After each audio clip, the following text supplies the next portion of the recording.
Bonjour à tous, je suis avec Sandra, ma cliente, qui était de nationalité française, avec un livret de famille également bien établi. Et puis elle s'est présentée au consulat pour renouveler son passeport français, qu'elle n'avait pas renouvelé depuis un certain nombre d'années, plus de 20 ans. Ah non, non, en 2003, il avait été renouvelé très bien et il avait périmé en 2016, je crois. Et on est allé qu'en 2019 quand on voulait une autre fois partir en France ou ailleurs. Voilà, donc elle est partie le renouveler et ils lui ont refusé de le renouveler sans forcément lui donner de raison. Non, ils m'ont dit qu'en 2005, on nous a envoyé un papier qui n'est jamais arrivé. Ils demandaient une information, donc je n'ai jamais pu leur donner puisque je n'ai pas reçu la lettre. Et puis en plus je suis passée de ville, donc elle a changé, elle a déménagé. Du coup le courrier qu'elle devait recevoir, elle ne l'a jamais reçu. Du coup elle ne savait pas de quoi il s'agissait. Et elle est venue me voir, effectivement, et j'ai essayé de commander ces actes d'état civil et ils étaient suspendus. J'avais pas la possibilité de commander ces actes d'état civil. On a fait une petite enquête et puis on a trouvé qu'effectivement il y avait eu une procédure, une demande de certificat de nationalité française qui avait été envoyée par le consulat de France à Haïfa, puisque tu habitais j'habitais à Kiryat Shmona. Voilà, près de Haïfa.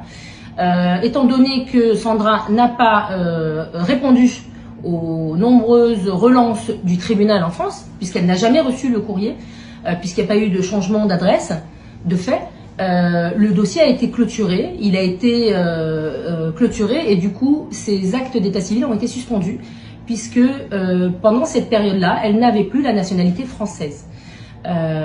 Et donc qu'est-ce qu'on a dû faire, Sandra? Par quelle péripéties on est passé? Par quelles actions on est passé? Tu t'es présentée à plusieurs reprises au consulat de France. Je suis allée au consulat de France plusieurs fois. Je suis tombée là-bas sur une personne qui a lu la lettre qu'on m'a en fin de compte envoyée. Parce qu'on a fait une enquête pour savoir qu'est-ce qui avait été envoyé et quelle décision de rejet avait été prise contre Sandra. Et il a compris qu'en fin de compte, il y a eu une faute de la personne qui m'avait reçu la première fois et qu'en fait, c'était pas une demande de nouveau certificat de nationalité.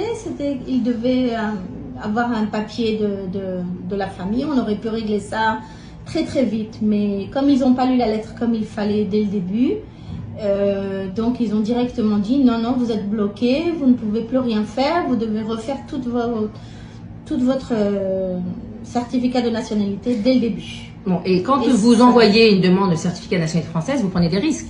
Parce que si vous n'apportez pas la preuve de l'origine de votre nationalité française, on peut vous refuser la nationalité française et puis vous n'êtes plus de nationalité française. Et alors que Sandra avait un passeport, une carte d'identité, également un livret de famille, même pour aller voter. Ses parents également sont français. Donc vous prenez des risques en envoyant une demande de certificat de nationalité française. Alors, qu'est-ce qu'on a fait dans le dossier? Ce qu'on a fait, c'est que ce qui était marrant, c'est qu'à chaque fois, ils nous demandaient des papiers qu'on ne pouvait même pas sortir puisque j'étais bloquée. Je ne pouvais pas sortir de nouveaux certificats. Sa nationalité était suspendue, donc on ne pouvait pas commander son acte de mariage, par exemple. Ni l'acte de mariage, ni ils ont demandé 3 générations. Donc qu'est-ce que j'ai fait, Sandra? J'ai demandé de manière exceptionnelle de réouvrir le dossier, de refaire une demande de certificat de nationalité française puisque le dossier avait été classé sans suite. Elle n'a pas eu de refus, il a été classé sans suite puisqu'elle n'avait jamais reçu de courrier. Et effectivement, on a repris Miatrala depuis le début, tout le dossier. Et en expliquant à Nantes également de débloquer les documents puisqu'on en avait besoin pour le tribunal. Après combien de temps de procédure? Près d'1 an et demi? Un peu plus. Un peu plus, 2 ans. J'étais à 2019. Voilà, elle est venue me voir. 2019. On a fait notre enquête. Et là, on a ouvert le dossier. On s'est battu avec le tribunal. On a fourni les documents et les pièces qu'il demandait. 4 bonnes années. Et en tout cas, chez moi, c'était 2 ans. J'ai suivi le dossier jusqu'au bout et tu as reçu. Et on a réussi. Voilà, donc elle a reçu le certificat de nationalité française. Après le certificat de nationalité française, elle l'a apporté au consulat qui lui a délivré l'original. Et puis, elle a pu faire son passeport. Eh ben, il va falloir leur demander. Ils m'ont promis l'original, je l'ai toujours pas reçu. Et elle a réussi à faire le passeport. Moi, j'ai reçu. J'ai envoyé déjà 2 enfants sur 4 qui sont allés. Ils ont refait leur passeport, Baruch Hashem. Voilà. Et maintenant... Donc aujourd'hui, il n'y a plus d'ambiguïté sur ta nationalité française. Et donc tu conseilles à chacun de bien renouveler son passeport chaque 10 ans pour éviter ce genre de problème. C'était étonnant aussi d'avoir ça parce que en 2003, j'avais refait tous mes passeports, même ceux des enfants. Ils étaient inscrits dans mon ancien passeport en tant que jeunes enfants.